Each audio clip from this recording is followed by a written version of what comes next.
Welcome back to A Considerate Life. As always, if you like these videos, give this one a like and subscribe to the channel. Also, think about hitting the notification bells so that you can be notified as content pours forth. Today's the second video of 3 dealing with pieces of art. We listened to a song last time.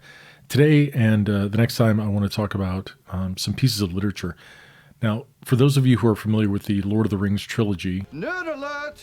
You'll recall a portion of the text where Denethor, who's the Steward of Gondor, the father of Boromir, who's one of the 9 in the Fellowship, he has access to a palantir. A palantir is an object by which he can see into the enemy's camp.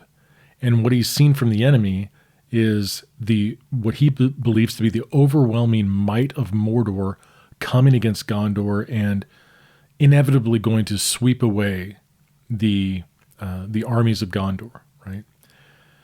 What Denethor doesn't know, and Denethor's reaction to all this is to take his own life, right? He sets a pyre for himself. Now, what Denethor doesn't know is that Gandalf has been to Rohan, and he's recruited these horsemen of Rohan to come and aid Gondor, but it's going to be a few days, right?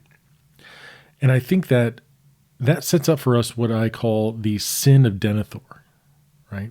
The sin of Denethor is thinking that we can understand what's going to happen with some level of certainty that drives us to fear or despair or despondency over potential future outcome. But over and over again in the New Testament, especially from the mouth of the Lord Jesus, he tells us not to worry about the future, right?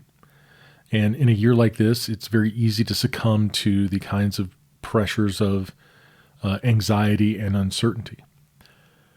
But there's a passage in the Old Testament in 2 Kings at the end of 6 and beginning of 7 that I think encapsulates this very idea of our inability to predict in this linear fashion from where events are now to where things are going.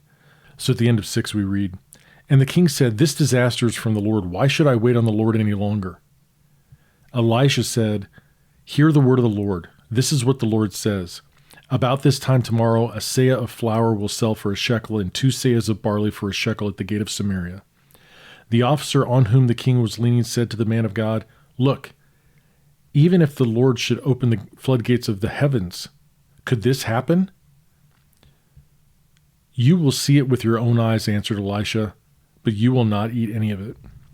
So we have different characters here. We have the king who doesn't feel like he can hold out any longer. We have the man of God assuring him in the next 24 hours there is going to be a complete reversal of the misfortune that you've known up to this point. And then we have the skeptic, the officer who is the skeptic in this scenario.